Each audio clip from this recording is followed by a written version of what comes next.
नमस्ते।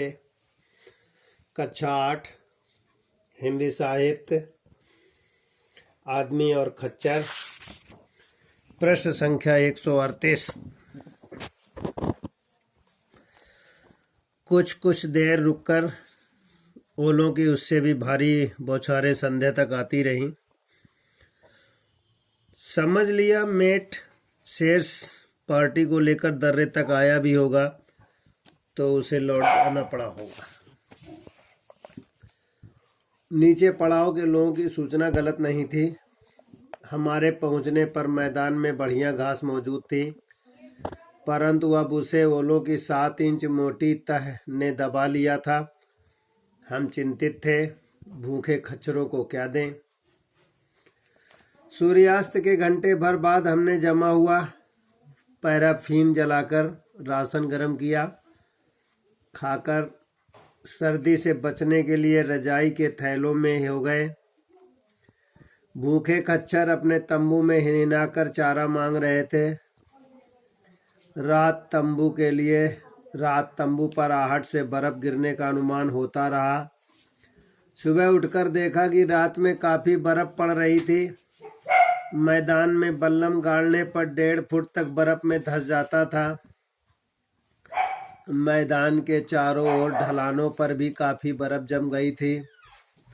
धार के दर्रे भी काफी बर्फ भर गई थी। खच्चर अपने तंबू में और अधिक हिनहिनाकर भूख और सर्दी की शिकायत कर रहे थे। उनके तंबू में कुछ गर्मी कर सकने के लिए तेल स्टोव भी नहीं था। वह सुविधा तो हमारे लिए भी नहीं थी। ईंधन बाद में आने वाला था। 12,000 फुट ऊंचे धरातल पर ईंधन के लायक झाड़ियां या वृक्ष तो होते नहीं। आकाश में अब भी बर्फानी बादल लटे हुए थे। ऐसी स्थिति में क्या आशा होती कि शेरपाओं की मुखिया दाना और ईंधन लेकर आ पाएगा।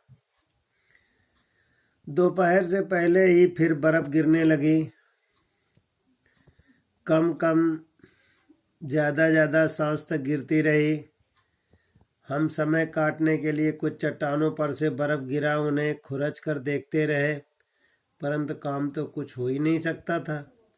केवल सर्दी ही अनुभव कर रहे थे। खच्चरों की दयनीय अवस्था की उनकी चारा मांगते कातर दृष्टि अपना असामर्थ मन की ओर खिन्न कर रहा था। रात में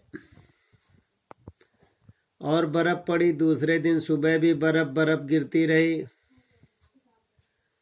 मैदान की अपेक्षा धार की ऊंचाई पर और दर्रों में अधिक बर्फ गिर रही थी। दर्रा चौड़े भले की नोक की तरह ऊपर से खुला, नीचे तंग था। स्पष्ट दिखाई दे रहा था कि दर्रे के भीतर की ढलानों से कच्ची बर्फ के लौंदे फिसल कर दर्रे को भरते जा रहे थे।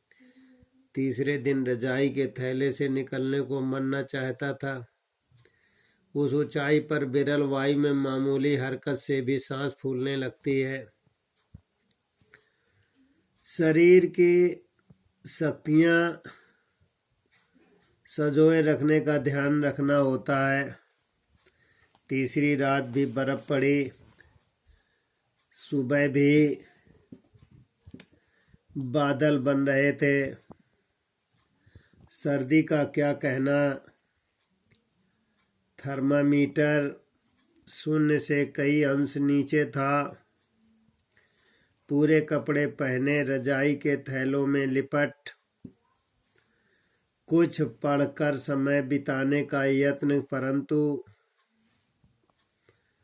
नाक बहती जा रही थी। सर्दी से कनपटियों में दर्द जान पड़ रहा था। खच्चरों की हिनहिनाहट सुनाई नहीं पड़ रही थी। उनकी गर्दनें लटक गई थी। अधिक सर्दी में शारीरिक शक्ति के लिए अधिक। प्रश्न संख्या 139। लोगों की सूचनाएं गलत थी कि सही। प्रश्न नंबर 2, क्या जलाकर राशन गर्म किया गया। प्रश्न नंबर 3, खच्चर की क्या स्थिति थी। प्रश्न नंबर 4, बल्लम गाड़ने पर कितना घुस जाता था।